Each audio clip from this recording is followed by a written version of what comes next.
Willpower does not work when you're high. It actually does not work anytime. In fact, I don't even like the word willpower because it says to me that people are trying to think their way through things.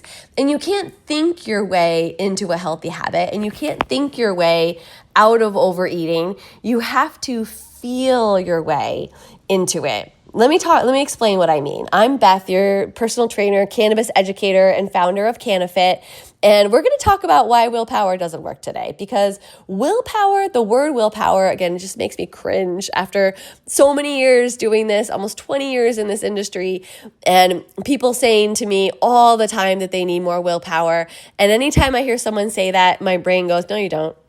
No, you don't. You just need to feel. You need to feel.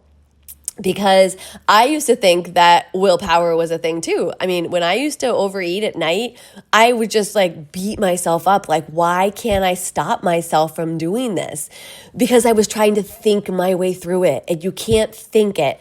Let me give you some just super basic neuroscience. Again, super basic. You know, I'm like a basic science girl here, but basic neuroscience is that your brain, its main job in your whole body is to keep you safe, right? And one of the ways that it does that, very intelligently, I must say, is that it encourages you to do the exact same things over and over and over and over and over again. Because that's, to the brain, that is safety. Safety means repeat. Safety means not think too hard. Safety means not try new things. Safety means not trying things that we don't know what's going to happen, or that might be a little scary. Safety to the brain is everything. So your brain will do anything it takes to stay safe, even if you're doing something that's not great for you. So say you're taking, this is probably not you because you're a cannabis user, but say you have like 4 tequila shots every night before bed, right? And you probably even feel like trash, but that's your habit, say you've been doing that for like 30 years, right? Your brain is not going to want you to stop taking 4 tequila shots every single night, even though you feel like shit, because that's what it does every single day, and that's what it likes. And to your brain, that feels safe. That's why habit change is so hard, is because even if it's not good for you, your brain, because you continue to do it, your brain feels that it's safe. And so this applies to everything, even the not healthy things, even cigarette smoking. This is what's one of the reasons, nicotine is addicting, but one of the reasons it's so hard to stop smoking is because your brain, several times a day, your brain gets that trigger of need to smoke, and then you do it. And then your brain's like, yes, safety. This is what it feels like. This is the safety feel. And so when you threaten to not give it that, your brain freaks out and is like, nope. We can't go without it. Nope. That's not safe. That's super scary. Alert. And that's what's happening. So when even though you can't rationalize this, with your brain, rationally, logically, that if you could stop eating at night, if you could stop getting the munchies, right? And when you get the munchies, if you could stop eating after one serving or one snack, that you would lose weight, right? You know that. I know that. I tell you that. Everybody's telling you that, right? The whole internet, the whole world is telling you that when you get the munchies, if you could stop eating after one snack, you would lose weight, right? And that's enticing. You want to lose weight. You want your clothes to fit. You want to look good in a bathing suit this summer. I get that. You get that. It's the most yes, and yes. You have all the yeses, right? But you still can't make yourself do it. You can't think your way through it because your brain says, nope, that's not safe. If we don't have at least 4 snacks, we're not safe. So it's going to tell you to get up, get another snack, get up, hurry up, get up another snack. We always have 4, we always eat till we're stuffed. Always, we got to get that full feeling, got to get that stuffed feeling, or we're not safe. That's what's happening in your brain. And that's why it feels so hard. And that's why you can't think your way out of it, because you're fighting against the most powerful thing in your body, your brain. I really shouldn't say it's the most powerful thing, because you know it's more powerful than your brain, your body. Now, if you've been following like I have, I've gotten really into nervous system regulation over the last few years. My business coach is a nervous system regulation expert. In fact, that's what we do. In order to move forward in our business, we regulate our nervous system.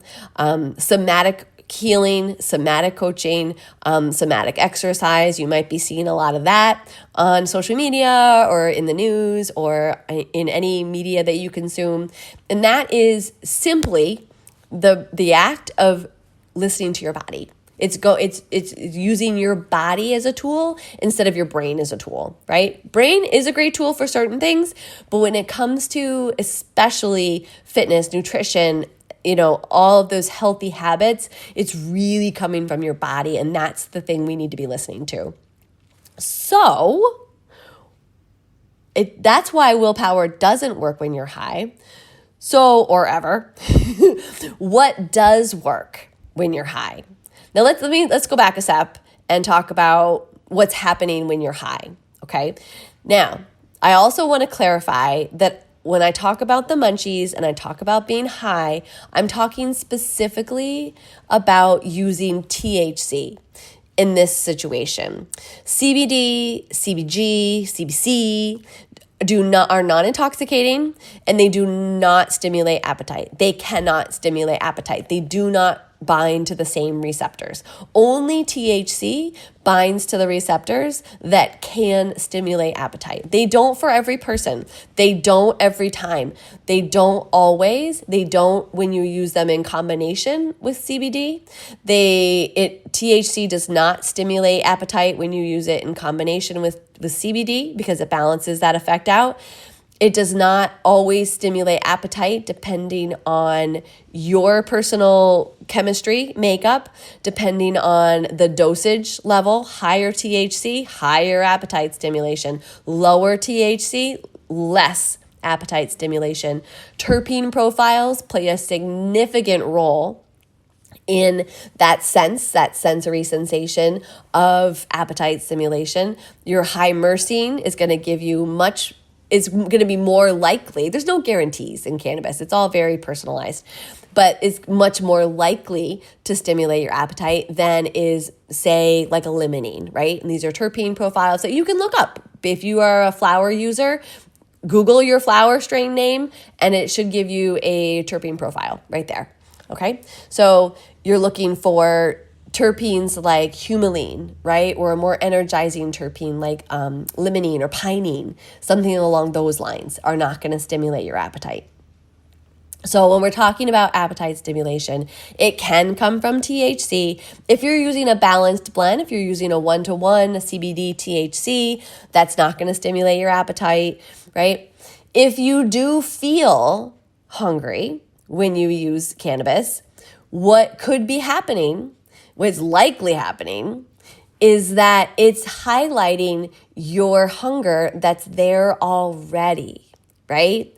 Especially if you're using a low dose or if you're using a blend of a certain type, right? Then you might just be feeling the hunger that you just didn't notice all day.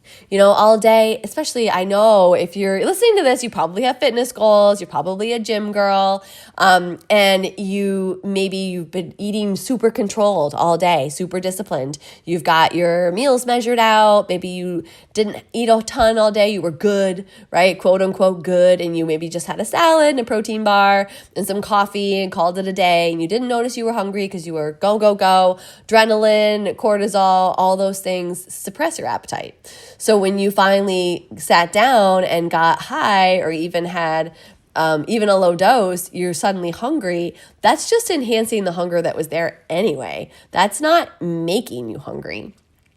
The other one that I should mention, again, just because I want to make sure that I give you every piece of information possible, is the cannabinoid called THCV. V is in Victor, and I know it's confusing because it is a THCV, but it is non-intoxicating, does not stimulate appetite. So THCV, you will see that on products. I'm seeing a lot of it because, again, there is some research that says it suppresses appetite, so that's becoming popular for obvious reasons. So anyway, when you consume cannabis, it is a sensory enhancement.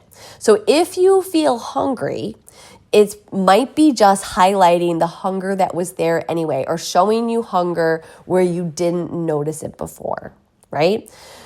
So what do? What do? You check in with your body. You're like, all right, brain, shut up for a second. Shut up. I know the habit that I always do. What do I really need? And this is the tool. This is what you do. Willpower does not exist. Just erase the word willpower from your vocabulary because I don't want to hear it. It's not a thing. It doesn't work. Checking in is your new normal. Checking in. I call it dun, da, da, da, the pause. The pause. This is it. You check in, you pause for a second. You check in with your body. You take a deep breath. You just take a deep breath. And you say, what is going on? Now, also keeping in mind that cannabis is enhancing your senses right now because you used some sort of cannabis, whether you're high or you used a blend, you have heightened sensations. Now, here's the thing. This is actually a good thing because heightened sensations are going to help you check in. They're going to help you pause so that when you take that pause, you take a breath. And now we're going to ask the body what it needs, right? Here are the questions that you ask, right? Is my stomach actually empty? Am I bored? Am I restless? Does everything just sound amazing, right? Does pizza sound good? Or maybe you just want some like funky Sour Patch Kid feeling in your mouth? Or, is it a mouth feel type thing? Right? Your sensation, you want something to crunch, right? You want something to chew. This one for me is big. I always want something to do with my hands, right? It's not even a mouth feel. It's a hand feel kind of thing. I want something to do. Is it just, you don't know, but you just know it's a habit? That's entirely possible, especially when you just start out listening to your body. That might be what you realize. You might be like, I'm not even sure what I'm feeling. I'm not hungry. I know that, but that's just what I do. I always do it. So that's what I'm feeling, right? That's legit. You might just feel, again, you might not even be able to put words to it. You notice you're not hungry. So stomach is not empty. Stomach is not growling. You just feel kind of off, like food would solve it, right? Like food would make you feel better. Or it could be that something happened today and you think that food's going to make that feeling feel better, right? You might feel maybe you feel sad because something happened, or maybe you had a confrontation with someone at work or someone you love and that's on your mind and you're feeling bad about that, or you could be feeling guilty, or you could be feeling ashamed, or you could be feeling embarrassed, or maybe you got upset and you're feeling bad about that. Any number of emotions could be coming up and you are trying to avoid that uncomfortable emotion because food makes you feel good. So of course, that seems like an easy solution, right? Feelings are bad, food makes you feel good. So let's solve it that way, right? But those are the types of questions that you have to check in with your body and see what's going on. And then once you can identify one of those things, then you can make a decision about what you're going to do, right? So like if you say something did happen, right? You're not hungry. You want to feel better. You feel off and you know that if you eat something, food makes you feel better. Of course it does. It's warm, it's easy, it's right there. It's a great coping mechanism, right? It's probably one of the easiest ones there is. But here's what's really happening. Your body is stressed out and is trying to regulate, and your brain is saying, oh yeah, food, we always do food. Food makes us feel better 100% of the time, so let's do that, right? And food is a way to do that. But you still have more options than you think right now. And this is where you need to start to use your body to fight with your brain in this situation. Because again, your brain is saying, do it again. Always do this? This makes us feel better. It's a guarantee. And you have to check in with your body and say, okay, but what is really going on? What is that feeling? Is that feeling, maybe you exploded on someone today and you feel really bad about it, right? Maybe you have like an employee that you lost your temper with, or a child or a dog or something, your husband, wife, whatever, and you lost your temper and you feel bad about it, right? That's what you need to check in with. And guess what? Food is not going to make that feel better. It's going to distract you from it, but it's not necessarily going to make you feel better. So what would make you feel better in that moment, right? And then now, again, you have options, but this is where it gets hard, right? And this is where I coach people. This is what we do in my coaching programs, is we work through what's really going on. What is your body saying to you, and what is your body asking you for? And this is the skill, it's a skill. It's like playing an instrument or learning a sport or trying to play pickleball. Like, you're just not good at it at first. So you need help. A lot of my clients, I work with a lot of older people. My personal training clients they've all aged and they're a little older now. So there's a lot of pickleball happening, and which is great. Pickleball is great. But I noticed that no one's good at it when they start.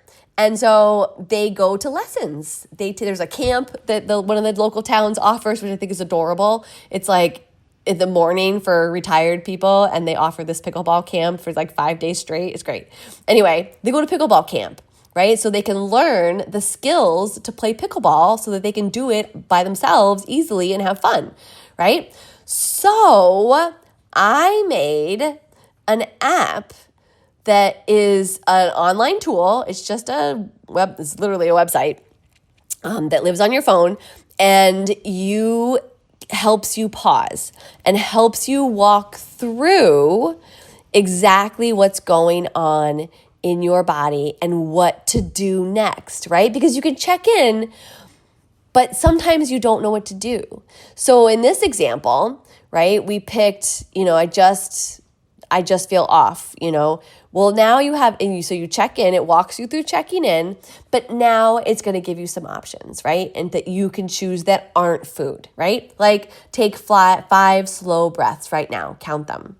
Walk around the block, just a few minutes, literally the block. Don't go for a 5-mile walk, because that's going to take some, again, quote unquote, mental efforting, willpower, right? No, I mean, just put your shoes on, go outside, take a minute one direction, a minute at the other direction, and a minute north, a minute west, a minute south, a minute east.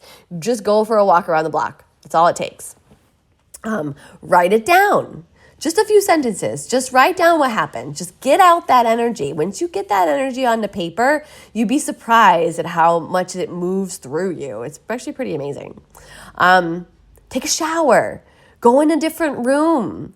Look at something different. Pick up a book. Turn on the TV. Maybe not the TV, because I feel like that's kind of mindless. But move your body to a different location, right? And then after all those things, if you've tried one or more and you still go to the food, then go to the food. Get something, get real food, plate it, sit down, and actually sit with it. And pay attention to what you're eating. And don't feel bad about it either, because again, you are in the process of breaking the habit loop. You just went through 3 extra steps before you completed the loop that your brain wanted you to complete 3 steps ago. You stopped, you checked in, you tried a different choice, okay? You stopped. Again, your brain wanted you to go, we got high, we eat, we feel better. You did, I got high, I checked in, I tried something different, and then I ate. That's a completely different loop, right? And that's the whole thing. That's the whole thing. That's the whole skill. Because eventually, as you practice this, it's going to start becoming, I got high, I checked in, I took a few breaths, I picked up my knitting, right? It's going to be more like I got high, I checked in, I went for a walk around the block. Or I got high, I checked in, I read a book. I got high, I checked in, I had an apple and peanut butter. You know what I mean? It's going to start to become a different pattern, but you have to do this body check-in first in order to get to the new pattern. So let me bring it back home because this is starting to get a little on the long side, and I want to make sure we connect the dots here. Willpower doesn't work when you're high because willpower doesn't work at any point because it's you fighting with your brain who's established a strong pattern and does not want to give up that pattern ever. The way to break the pattern is to check in with your body and choose a new thought. The tool that's going to help you check in and choose a new situation, a new idea, a new choice is the app that I created. And I'm going to go ahead and